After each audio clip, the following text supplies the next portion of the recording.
Fang. What can I say about this guy?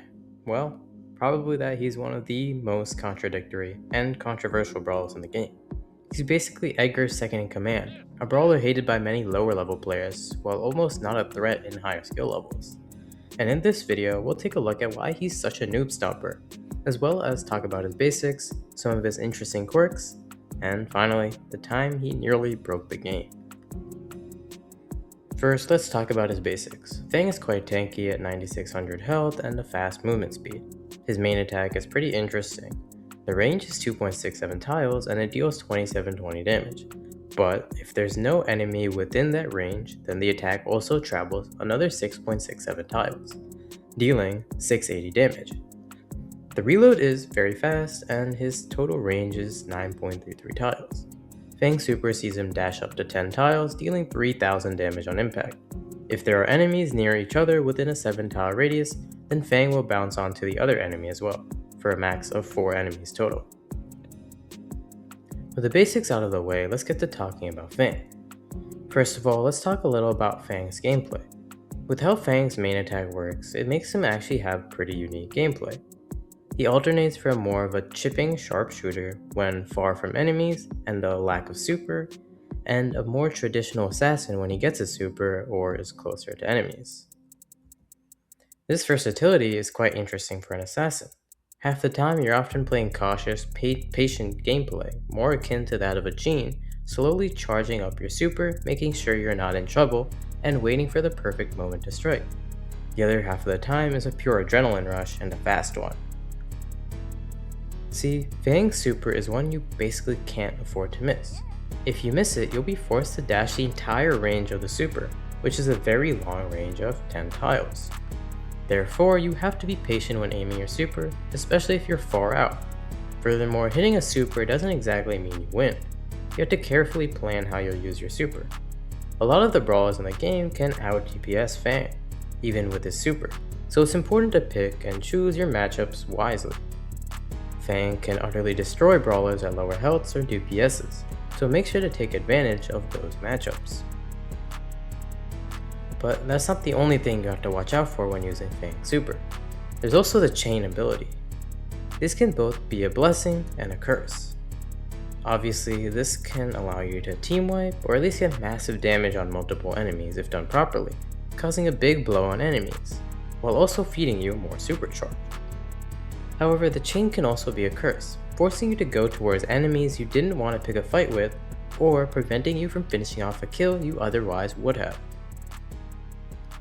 Now, let's talk about a few good quirks that Fang has. This isn't exactly a guide on Fang, so I won't go into too many of them, but I'll talk about 2 of the more basic but important ones.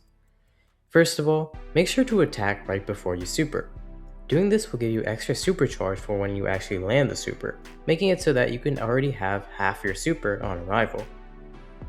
Secondly, you can actually remove Fang's attack cooldown by either using a gadget or a super immediately after attacking.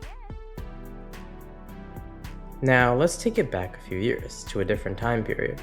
A time period when hypercharges were still coming out in batches. A time period where hypercharges were completely dominating the meta. And one in particular, Fang. Even before his hypercharge, Fang was already one of the better brawlers in the game, coming off the back of super buffs, even requiring a small main attack nerf, though he was still strong afterwards. But his hypercharge turned him into another stratosphere.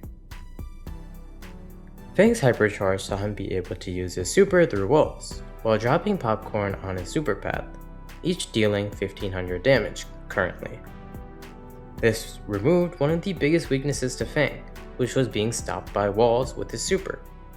Now, the limits were endless, and it was suddenly a lot easier to chain and team wipe without having to worry about being stopped by walls.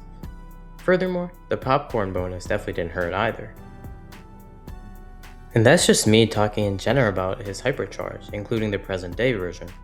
On release, as I just said, it was an entirely different beast. The buffs it gave were insane, giving Fang a multiplier of 40%, a shield boost of 25%, and a damage boost of 20%, basically making him unkillable, but also lethal. Furthermore, each popcorn dealt a ludicrous 2400 damage, while also charging his super.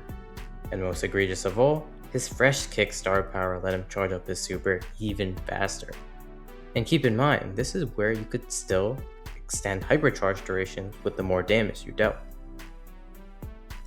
This all culminated in probably the most broken out of any hypercharge we've ever seen. For nearly a month, Fang basically dominated all play, being completely unstoppable with his hypercharge. And it was even worse in 5v5, where Fang would infinitely charge hypercharges, with it being much easier to actually chain supers due to the extra amount of people. Of course, the fun, or the pain, wouldn't last forever, as Fang's hypercharge was heavily nerfed soon after, returning Fang into the depths of mediocrity. Finally, let's talk about Fang's noob stomping ability. First of all, his range. Fang's versatility in being able to attack at a range and up close is very good, especially against worse players, meaning that you can easily chip down enemies, especially with the new aiming reticle, getting your super fairly easily. Speaking of Fang's super, it's the ultimate all noob stomping tool. See, most noobs often stick together and clump up. And of course, Fang's super can easily team wipe clumped up brawlers, as we all know too well. Now let's talk about his unlockables, starting with his gadgets. Fang's first gadget is Corn Fu, which sees him throw 8 bags of popcorn around him in a circle, with each exploding into 3 pieces of popcorn. Each kernel deals 1088 damage, and this is a pretty mid-star power, though it's solid for area control or bush checking, and is definitely better than it once was. Fang's second gadget is Roundhouse Kick, which sees Fang spin, hitting all enemies around him, stunning them for 0.5 seconds. This is one of the most important gadgets in the game, especially for Fang, as a lot of his combos are based around the use of this gadget. And there's so many uses for the gadget, like on defense against enemy supers or attacks, to remove the attack delay, and of course winning 1v1s much easier. Now his star powers. Fang's first star power is Fresh Kicks, which sees Fang gets his super back after defeating an enemy with this super. This is a very solid star power and rewards being aggro, but also rewards actually performing specific combos to make sure you defeat the enemy with your super, instead of randomly mashing buttons. Fang's second star power is Divine Souls, which sees Fang block up to 960 damage from incoming hits, once every 3 seconds. This is better for more passive game modes, when Fang is playing at a longer, more cautious range, but it's usually not as good as his other star power. Overall, Fang is probably one of the more contradictory brawlers in the game.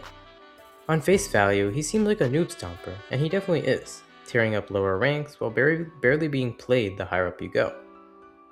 But if you look deeper, there's a lot of skill to be uncovered with Fang, and a lot of hidden nuances that can turn Fang into an entirely different beast entirely. And we can only guess how strong he'll be with his buffies. As always, if you liked the video, make sure to like and subscribe to help support the channel. If you want to support the content even further, become a member for some special perks like helping out on videos or choosing PowerPoint brawlers. And finally, watch this video, or check out this playlist, or join the Discord server, or check out my music channel if you like the music in the video.